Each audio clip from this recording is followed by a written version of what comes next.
Hello, you wonderful people, and welcome to another episode of Not Too Comic Book. This being a show where we talk about TV shows that are adaptations of comic books. For today's episode, I'm going to talk about Dandadan, Season 1, Episode 5. Great episode. A lot of really interesting things went down in this episode, so let's break it down. This episode's very, majority of this episode is so wholesome and sweet and awkward, where it's just like, I feel Ken so much. All socially awkward introverts unite, but Ken is like, he's like, okay, I've been practicing on how to say hi to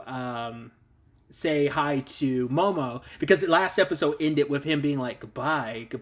It's like, oh, that sounds so fine out, like, will we not talk to each other? But she's like, see you tomorrow. And for her, it's like, okay. For him, it's like, oh, cool, so we're good, because he's like, almost felt like this whole turbo grading thing was the only thing connecting us. So now that that's settled, I guess we go back to being strangers. Is this the last time we'll talk? But now it's like, okay, I've been practicing, I'll say hi. And he's just doing everything, and then he sees Momo and he gets so excited, but then he's thinking like, wait, there's no way she'd be waiting for me. And then someone, like a girl behind him, says hi, and he's like, oh, right, of course she wouldn't be waiting for me. She's probably better if I just ignore her.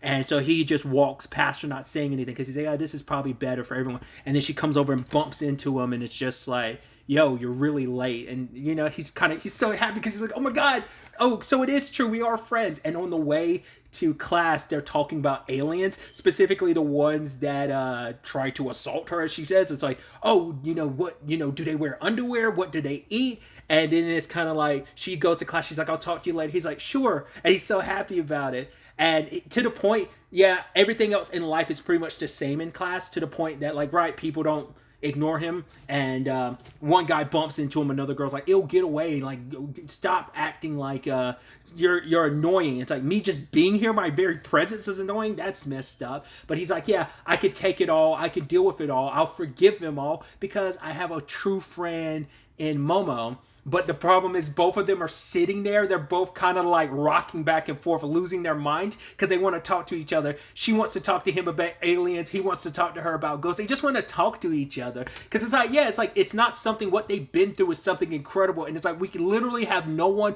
but each other to talk to. And I love that, like, her friends are like, oh my God, she's depressed. Like, she didn't even come to school yesterday. Oh my God, do you think she went to go see her ex and he rejected her? And they're like, and then she's just like, oh, I'm done with everything, and destroyed her own phone. And they're like, yeah, that's sad that it's so, in their mind, that's such in the realm of possibility for Momo that it's not that much of a stretch. But for her, it's kind of interesting, because she hasn't even thought about her ex at all. Truth be told, it's like, obviously she likes Ken. Obviously she doesn't have to worry about the correlation of comparing Okurun to Ken, because she doesn't call, Okurun by his real name. So I guess that doesn't ever really come up. But it's like, yeah, just the point of, like, she doesn't even think about, I mean, not attributing her ex-boyfriend to Ken, even though she wanted to date her ex because he reminded her of Ken. But it's just, she hadn't even thought about her ex at all, and she just wants to talk to him. And then you have, like, the saddest, most awkward thing where they keep missing each other. He goes to her classroom, she goes to his, and they miss each other. She's like, yo, I'm looking for Okuro. And the guy's like, why don't you tell us his real name? And she's like, I refuse to call him by his real name. He's Okuro, the kid with glasses who's into the occult. And immediately, this is the most depressing thing, where they're like, well, is there a kid with glasses in our class that's into the occult? I'm like, that's so mean. You even bully him like he's that invisible to you? That's so messed up. I mean, he also plays into it, because he just ignores people and just stays his own lane. And then Momo, he shows up at Momo's class, and he's so, like, soft-spoken, like, is Momo here? And they're like, who are you looking for? Like, what? Say it louder. And so they start looking for each other. She goes to the co-op first, because she's like, there's no way he'd go to the cafeteria because it's too crowded, which is, like, really sweet. She would know that about him, just to be like, yeah, considering how awkward he is, there's no way he'd go in a crowded area. And he decides, like, I'll go to the co-op after I checked the cafeteria. They didn't see each other there, and then they went to the opposite areas and missed each other again. And then they've just been going all around missing each other, and they're just, like, beating themselves up, because now he's like, wait, maybe she doesn't want to be friends with me. Like, maybe I let her down in some shape or form, and maybe I'm just getting too enthusiastic. And now she's thinking, like, oh my God, maybe, like, he was a little down earlier. Maybe he doesn't like people getting all up in his face. And it's just both of them feeling bad, because they felt like, oh man, I screwed things up. and then they were just so in their own worlds that they bumped into each other, clink teeth and everything. It's like, oh my god, oh, I thought you were avoiding me. It's like, no, I thought you were avoiding me. I was actually looking everywhere for you. I was too. And I'm like, yeah. It's like really sweet. It's a real wholesome moment. But the problem is her friend saw the teeth clinking and it's like, oh my god, you have a new boyfriend. That's why you're like been acting depressed and stuff and acting weird. And it's like, I just saw you two kiss. And she's like, no, it's not like that. So I saw a little preview of this last episode, but I thought like, because Ken is awkward, so that when things kind of get real, he kind of like turns things around on Momo. And I thought he was the one that started the argument. Technically, he wasn't. It was Momo being like, "There's no way I'd kiss someone like him," and he's kind of being like, "Yeah, I would never date someone, be with someone stupid like her." And for him, it's just like, yeah, he admits it later on. He's like, I didn't mean what I said. I just said it because she provoked me, and I just got too hot-headed. It's just they were in such an awkward place. They hadn't really had time to figure stuff out, so they're both like, oh, we don't want to talk with you, like, I don't want to talk to you either, and they storm off. You're like, no, you haven't been able to talk to each other all day. You've been lamenting about not being able to talk to each other. You get to talk to each other, and then the moment kind of gets ruined. And her friends are their takeaway is, oh my god, they get along so well. I mean, because they already saw them like in episode 1 being like, oh, there's something there, and now this just kind of reconfirms it for them. And Ken did recognize, like, man, I shouldn't have said what I said. But then he notices something when he goes to the bathroom. I was like, well, you definitely got your penis back because you said you did. But then he, like, looks down. I'm like, what? It didn't even cross my mind considering, like, the name of the episode is where your, I think it's like, where are your balls? I think it's the title of the episode. And I was like, I thought that was just more, I didn't know that meant literally. I thought that meant figuratively, which it can mean both, you know? But he rushes over to Momo, but Momo's like, you know, she's very stubborn, and she's kind of like, no, you don't want to talk to me, so, like, I'm not going to talk to you. He's like, I'm sorry, I just got very, like, embarrassed by your provocation, and it's not what I didn't mean to say that. I really wanted to talk to you. It's like what I was looking forward to all day. But Momo's just stuck because she got embarrassed, and her friends are poking fun of her, making such a big deal out of it, being like, oh, that's Okuru, and that's your four-eyed boyfriend. Oh, so that's who we're talking about. But him saying all that stuff, they're like, oh my god, look at him. They're cheering him on, like when he's saying like how much he wants to talk to Momo, but she kept ignoring him. He's like, is it that embarrassing to be friendly with me? And he kind of walks away. And even her friends are like, don't you think you kind of went a little too hard in the paint in that regard? And she even felt bad. Like I said, she was just too embarrassed. And he was looking for her later until he runs into what appears to be our third main character. I think her name was it Aria? I think it was like Aria. I think. I could be mistaken. You know, I only saw it once. But she bumps into him, and then she starts being super nice. I was like, no, don't do this. Because he's getting all bashful, and I was like, oh, please don't tell me it's going to be a thing of they become a thing.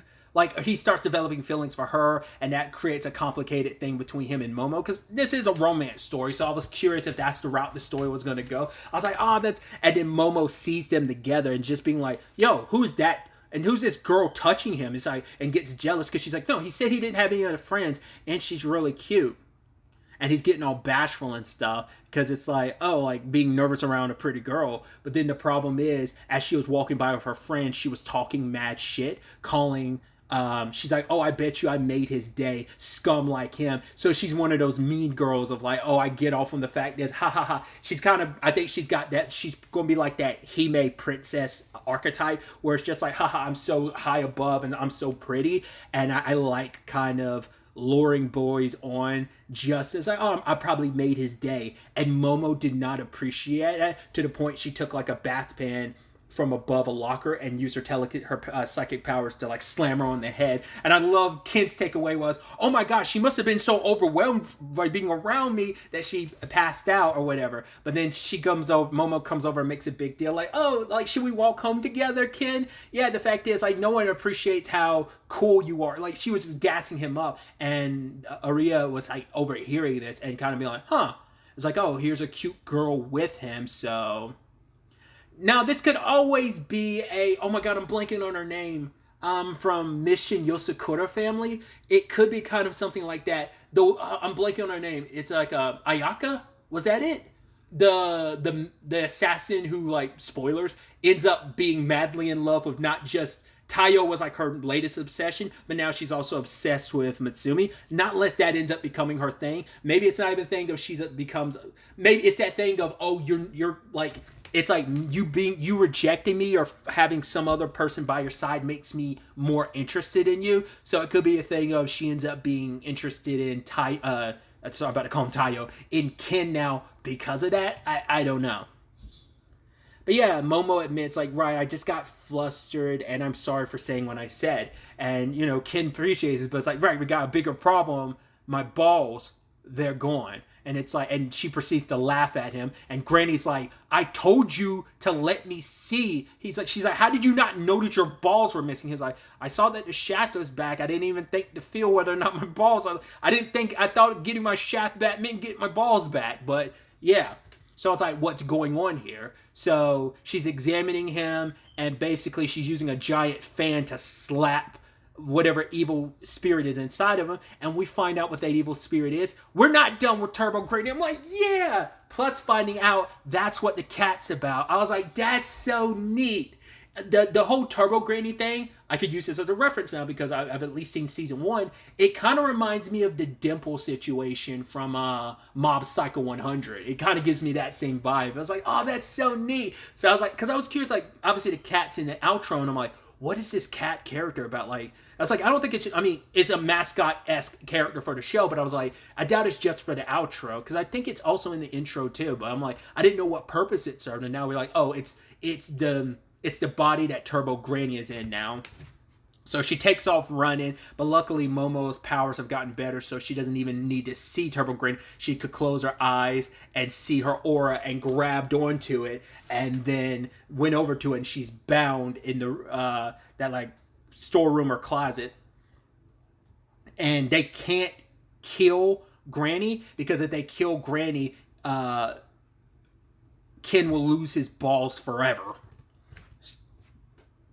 Because it turns out that the moment they defeated her last episode, before she got completely exorcised or whatever, she sneaked into Ken, and she's basically been trying to hide out here long enough for her powers to recover. To be fair, it's only been a couple hours. It's the next day, so it's only been like, probably hasn't even been well, at this point, it might, because it's after school, so it probably has been roughly like almost an entire day, so she definitely hasn't built up enough spiritual energy. But she's like, yeah, like, either you go in there, get a kitchen knife, and kill both of these women, or your balls will be going forever. But then Ken transforms. I think it's interesting because he doesn't have the mouthpiece anymore, which I'm curious to see if that comes back, or is it just because of what he's wearing in this moment, or what? Or is that mouthpiece part of the design, like, that he had in, like, every subsequent time he transformed, like in 2 and 4, like, is he not going to have that? Like, I don't know if he's going to have that, but he looked like his regular self but transformed. So it's like, right, because I was like, there's no way that power's going away, but with Turbo Granny going, I thought like maybe a little bit of Turbo, well, it turns out to be the case, but I figured like, I wasn't expecting like Turbo Granny herself to be there, but I thought there would be some residuals left, and that would allow him to use the power. But yeah, it turns out when the fan hit Turbo Granny, like, she was so intent on staying inside of Ken, her power stayed, but her consciousness went inside of the cat, so that's why it is what it is. So...